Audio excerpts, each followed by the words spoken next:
Welcome back to the next part of the 72 engine build. So, as you can see, I have it on the stand here. Put it in so I can put the crankshaft on and finish doing that and do the end flow, which I have done. A word of thing about the end flow is that when I do the end flow with this, when I put it in, I put the two standard thrust washers in. I was getting, it's supposed to be between 6 and 8 tel with play. And I was getting just over that. It was reading 8, but I know it's just before like 0 and just slightly after, so I want to say 8.5 tel. So I wasn't happy with that. I don't want it to be 8, I don't want it to be maxed out, because over the lifetime the rest of this engine, it's just going to get worse and then you have too much end flow. So I decided to, fix it. So with that, I took one out and I put an oversized in, which is 5 tel. But if I'm running, let's say 8 and I put a 5 in, well, I was actually left then with 3 tel. So if a 3 tel play, and that's too little. I want to start at 6. So if you ever get to this and you have to do the same, take the oversized, and what you do is you'll put it either flat down or in a vise. What I found is that I get the vise and put a load of magnets down, like good magnets. I stick it to it and it allows me to actually get a polishing wheel that I use for this, and I can actually just grind over the top and slowly start skimming it down. And you may have to put it in and out a few times, but you can get it down. And I got this back down to exactly 6 tel. So be mindful, make sure you do the shiny side and not the copper groove side if you are grooving down for that. So that's what I had to do for this, because it was too big for 2 standards, but too small for an oversized as well. So anyway, other than that, I did notice something interesting. So as I put it in and I finished that off, I was spinning the crank around and I found a nice gouge right here. Single gouge, just a single knock, as if something was stuck and was constantly rubbing up against it. So something was wedged somewhere and took this gouge. That's not part of the rest of it where it was forged or so on. But like, it's a nice little thing, as if a stone was something was here and just something was wedged and just kept grooving, and it's a good, I don't know, it's at least a mil or 2 deep. So anyway, it doesn't affect in any way. So I buttoned all up, and yeah, so this is all good in the way, the crankshaft. I put the frost plug for the camshaft back in at the back, so that's in. And yes, when I was putting up on here, the cam nearly fell out, so that's why I don't like doing it, but it is what it is. So what we're moving on to next is we're going to put the rear oil seal on, and we're going to do the top crankshaft casing. So yeah, this one's pretty straightforward. When I look through the book, it doesn't actually give me the torque setting for this, for the rear oil seal. So basically, if I don't know what it is, my personal thing is that if I'm not sure, I usually run it at 30 pounds. But based on the front one is 20, I'm going to do it basically hand tight. So I'm going to do it down to 20. So I have to wipe the grease off it. So I'm going to just do it at 20, because I know when I'm taking it off, I can just crack it by hand and it comes off pretty easy. So I have to wipe it because there's a lot of assembly lube here. And I am going to seal on the rear horseshoe oil seal. So I'm still waiting on the cylinder head for this car. So what happened is the cylinder head unfortunately was no good.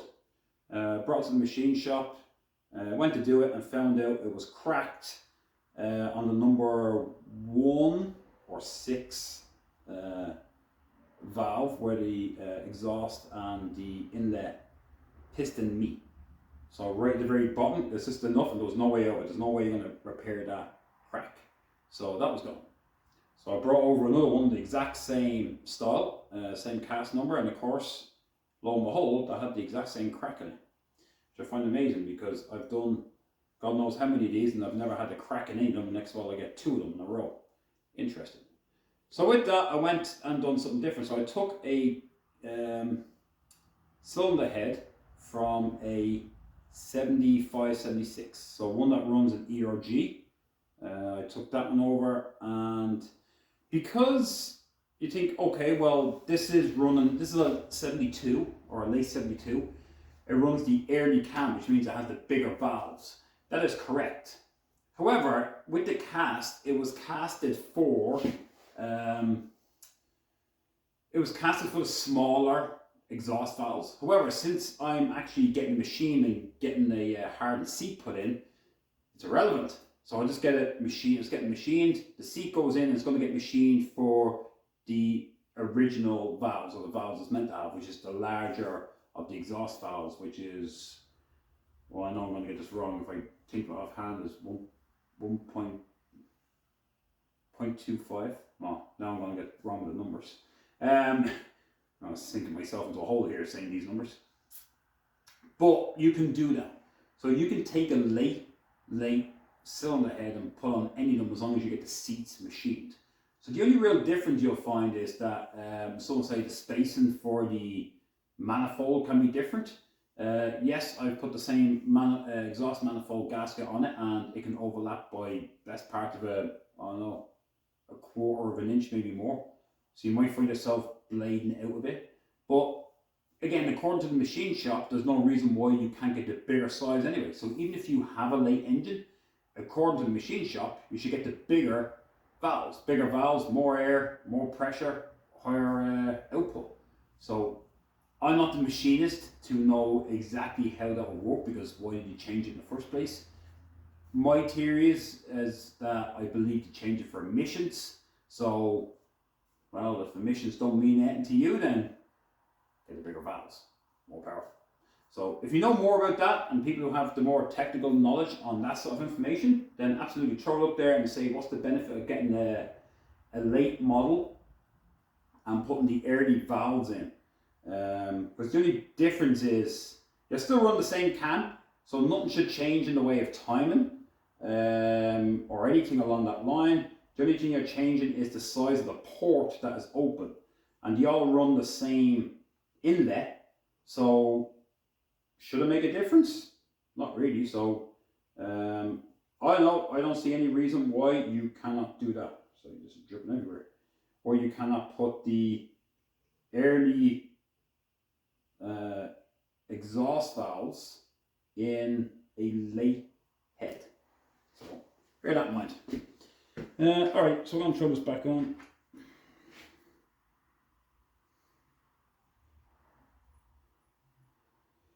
So it's busy here at Planet 6 Parts, and I have some good news. Depending on when you see this video, I would have already released some news to say that here at Planet 6 Parts we've managed to secure the internals of the interior kits from the manufacturer. So yes, Planet 6 Parts here are now getting the interior directly from the manufacturer, which means we can now do lower prices. So that's the plan. The plan is to be able to do it like anything, that when you go buy from the bigger businesses, they'll basically make the shipping rate based on one item. So if you buy one, that's the shipping cost. If you buy two, well, it's preset, so you just double that amount. It's hard to start getting the prices down when you have a preset. I don't want to do that here at Planet 6 Parts. I want to be able to bring you the best price. So what we are doing is, yes, there will be a set price for one, where you get like seat covers, carpet kit, foam kit, so on. However, the big benefit is we're going to push to get it made for clothes. So if you have 2 or 3 people who want seat covers, then you're going to save, and the shipment cost you will pay the 1/3 of it maybe. So for argument's sake, if you were paying, let's say that you were ordering your seat covers and you were paying, let's say, $80–90 to ship it on its own, well, if 3 of you get it, you might only be paying, I don't know, $30. So there is that saving there. So that's what we want to bring. And again, I don't want to give numbers right now, because at the end of the day I'm still working out the exact numbers, but it's great news. And not only that, the P6P, yes, the project car we're working on that I haven't done a video in a while, well, it's painted, and it should be coming back to us pretty soon. So it's already done, it's already painted, and I'm just waiting on, for example, this car now is being delayed going home because, well, the oil line from the block to the gauge has decided to clog up. So I was getting next to no oil pressure, so I'm thinking it's the engine, when in fact it was the oil line.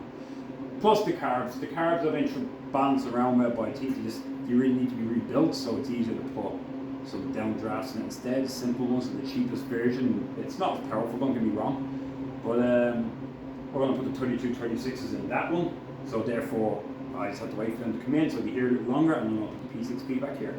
And of course, the car's here that this engine belongs to. So yeah, trying to get everybody's car back out for the start of spring is quite the rush. So anyway, yeah, there's no torque setting on this, and of course I've got one wrong washer. I'll go get another one.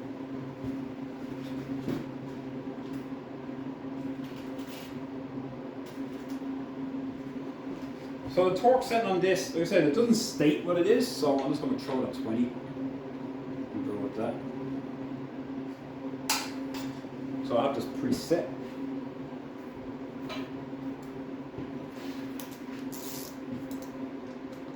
But yeah, I'm looking forward to getting the P6P back. It's going to be quite the interesting stuff on that when it gets done. And the plan is to have that available for sale, auction, or the highest bidder, or whoever really wants to offer, will offer. The plan is to have that done for a British Car Day this year, which is 2025. So depending on when you're watching this video, you could be a few years behind, a few months, I don't know. But yeah. And then, before that gets done, in the midst of it, when these are done, I have one more Tr6 to come in for some wiring. Other than a Tr4 coming back here to get it on the road, it will be the Tr250. I'll have the Tr250 project to do. So that one will be starting hopefully in the next couple of weeks, well to me, depending on when you see this video. So I'm looking forward to that because that's going to be a full restoration from start to finish. So I'm really looking forward to that one. But I'm also looking forward to the P6P because, well, it's going to be different. It's going to be very different. Very, very, very different. That's all I can say. So keep watching that one. And yeah, I have a list of stuff. I have a couple of Tr4s to do. So I'm very busy on car building, that's for sure. Get this one go in, for some reason doesn't want to go in.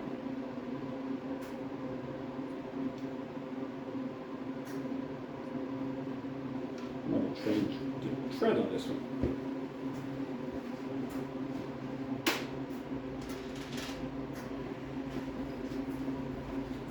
That's the thing about these gaskets, is they never line up correctly. You get one in, and the rest are all off. So what I'm actually doing is forcing paper in there. But sometimes it just gets stuck and it just doesn't want to go in.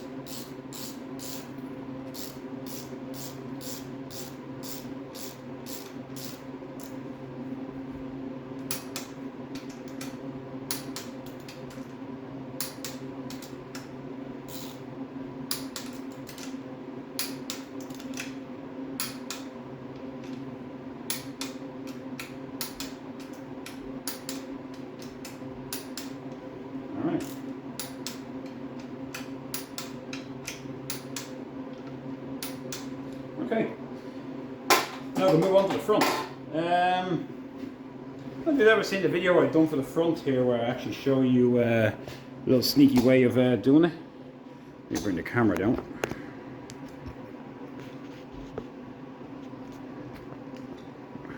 Sorry for adjusting it.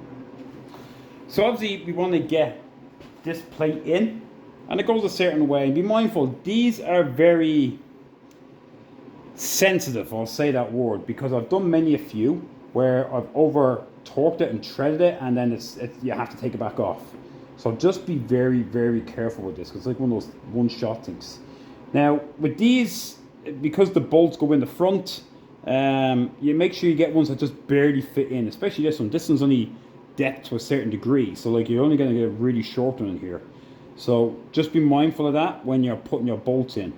What I used to do is before I put the bolt in, I'd get like a little screwdriver, stick it through to where it bumps hole with my finger, and then I'd measure it and see, okay, well I'm going to make sure my stud is shorter than that by at least 2 washers. If you're using the, obviously it's going to be lock washers, by at least 2 to make sure you're not pushing down and breaking through, because otherwise you'll just ring it. And again, same for here. When the screws are in the front, just screw one in, and then measure it down, because of a tendency some people, well, not saying some people, you may or may not, is to put this part down first, like the sump, and then start working your way in. I always put this on and work the front in first, and then the sump is always last, because then I can measure it. So, but it's whatever rocks your boat in that way, whatever works out for you, as long as the plate is facing the right way. So obviously you want to make sure, first of all, it goes down no problem. Now, I know I've done videos where you're seeing that people use the rubber for it. I hate it. I can't stand it. I despise the rubber. I think it's terrible. It's too hard to get in. I simply just use the wood the way it should be. And I always forget which way these go. These are shaped for the bottom. Alright, so the front point is in. Okay. I'm always forgetting which way these go. Like, no matter how many I do, I cannot remember which way it goes.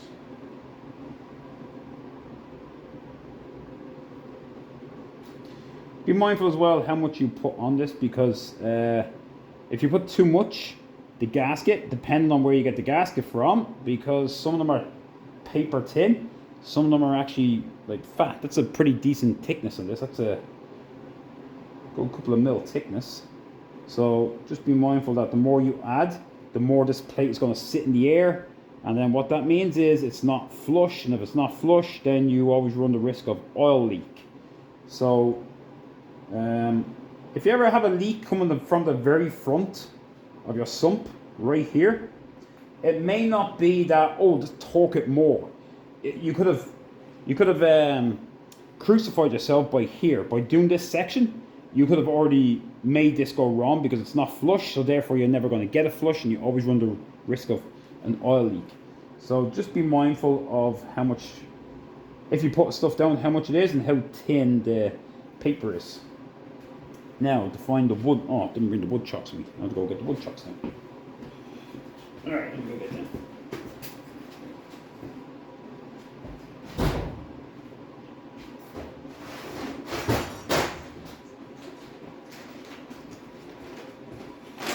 In my trusty box of interior parts.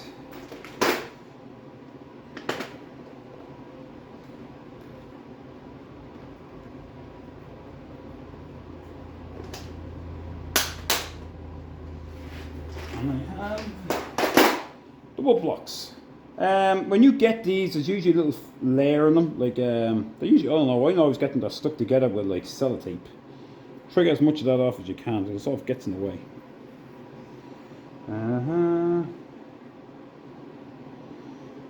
So there you go there. Look, if I push down, you'll see that it's so, the gasket is so thick that it's stepped up. There's no way of avoiding that. So the only thing to do is to get a smaller gasket. So now I'm going to have to go get thinner gaskets because these are just too fat. Let me show you.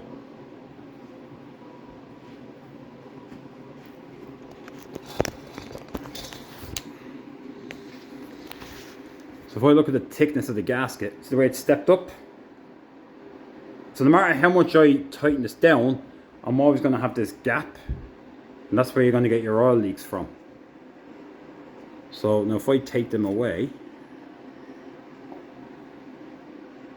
they're sticky. Sorry, I'm taking away my hand, there's a sticky. I plate this back on. See how much plays there? It's pretty much right on it. So I'm gonna have to find some paper ones and not these thick ones. So unfortunately they're not gonna do. They're not gonna cut it. Yeah. Do you have to have them on it? I don't know if you can get away with it. I doubt it, because metal on metal, I'm sure there's a little channel here and it'll let oil through. So like, I wouldn't suggest it unless you put a good amount of sealer or something in there. Not silicone, please, no silicone. So yeah, so I'm gonna go find some paper ones through my pile, and I'm gonna come back and continue doing this. All right, so let me go grab them. All right, so I went and got my wafer tin ones. So you see the difference. Wafer tin, and these are way fatter, even though they're stuck together. So let's see what it looks like now. So I'll put a bit more glue down. I had them stuck just to make sure, so I'm just going to show you.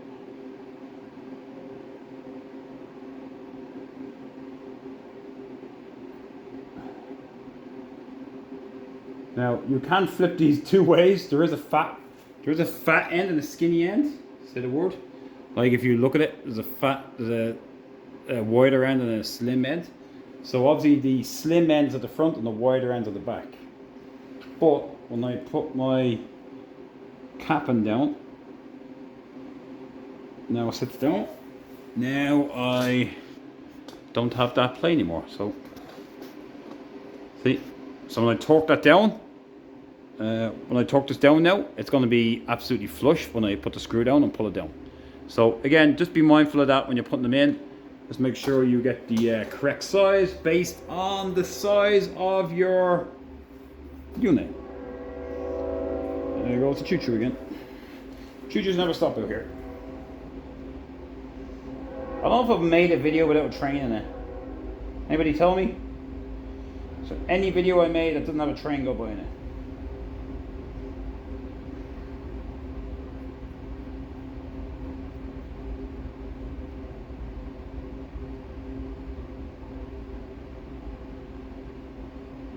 Alright. So again, just enough. Just what's needed. Alright, so I can put this down. What I'll do is I'll get my screws. Before I put the wood in, because I want to line it up first.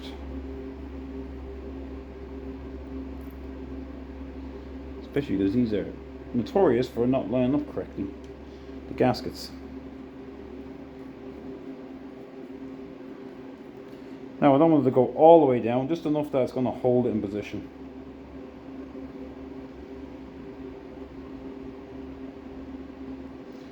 Of course, I want it to be as flush to the front as well as possible. I'm not worried about the rear, as long as the front here is flush as possible. Alright, where's the sticks? Where is my chocks? I'll find where I put them now. Alright, I just had them. Right, going for a walk again. I hate when this happens. I'll put something down for a second and I go for a walk. So,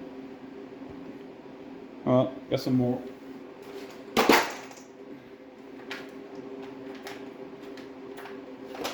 I'm sure they'll turn up. I swear I just had them. Just to put them in the pocket. Right? Oh well.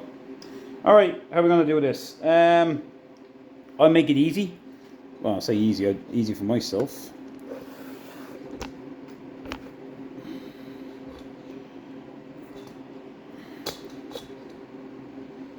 So for me, I look at how wide it is, and I make sure just to go this fraction bit wider than the actual gap.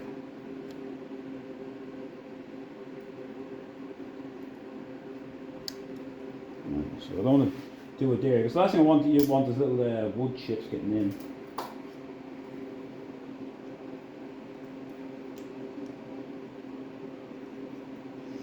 Alright, so once I have the thickness, what I want to do is this edge here, because I want to be able to come down first. So I just skim enough off it just by using an X-Acto knife.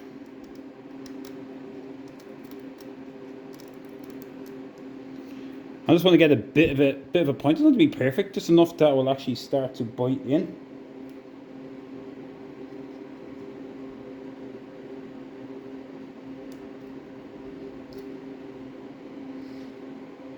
Alright. That'll be one. By right I should mirror this, but I don't, because this one can always be this one on the far side. So the mirroring it, this one here could be a little narrower, so I never do the two of them the same. I actually measure them as I go along, just to make sure.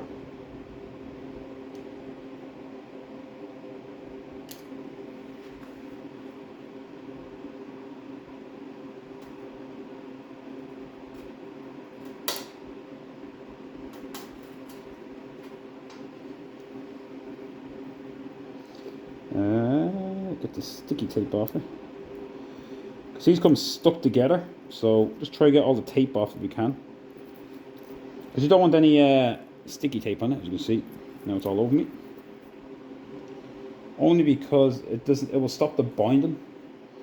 So you don't want to give any reason for any fluid to pass through or for it to become loose.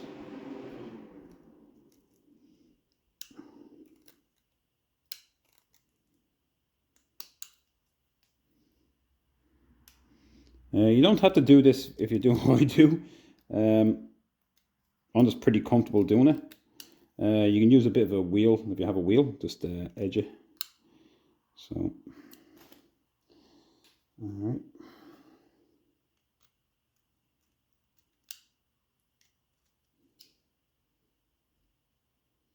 Okay, now I'll go with the hammer. I'm going to hammer them into place.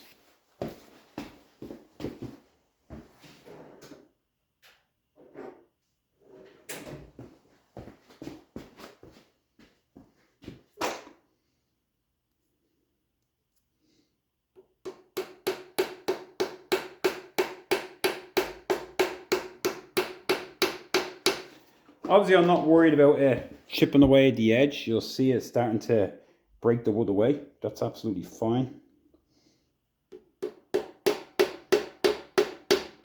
Just want to go slow because you don't want it going into the engine block, ideally.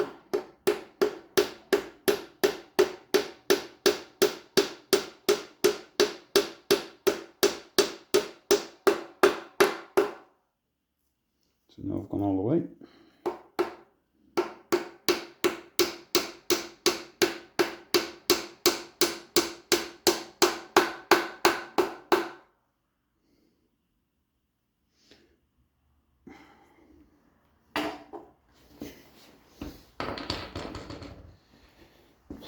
So I just want to make sure it's flush to the front, so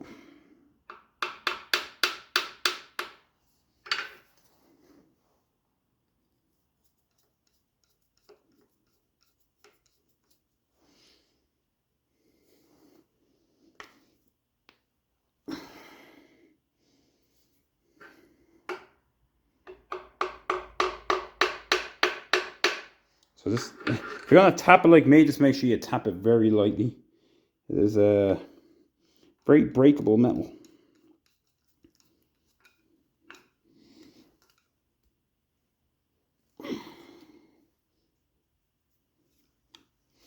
Once that's done, I can now blade off the end of it.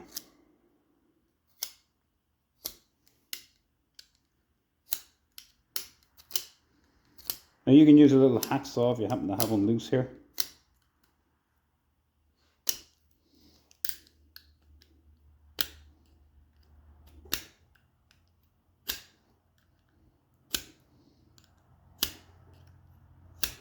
It might be quicker than what I'm doing, but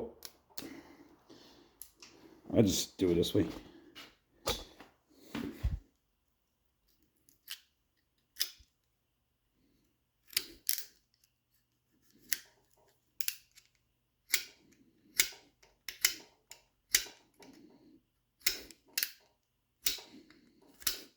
The last part is we're going to get our grinder and smoothen it off.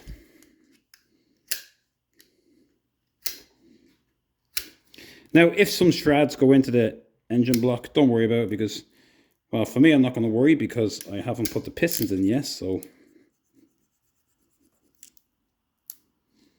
So now I'm going to get the grinder and finish this off.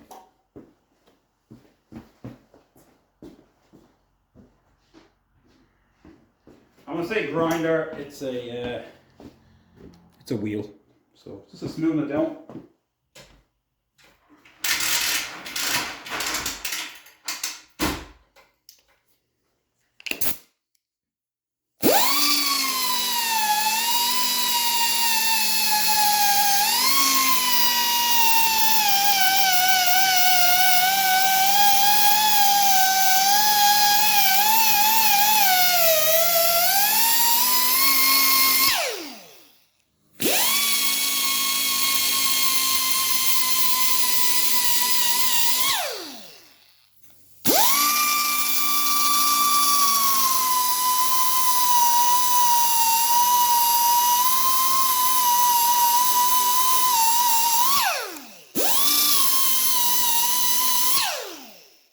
All right.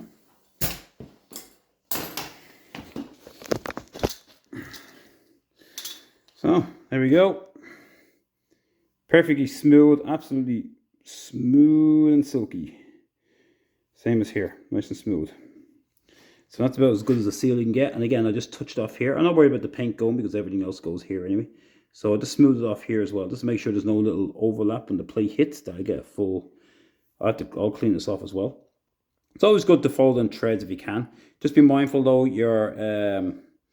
the tap of the die kit. Like if you go in, it'll only go so far. So for some short ones, what I find is I get a spare one and grind the head off, so it starts about a third of the way up, so that way I can actually go right in.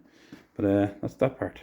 So she goes. All right, now that's done. I'm going to clean this up a little bit more, put some tools away, and then we'll start on the next part, which will be putting the front plate on, which I still have to paint actually.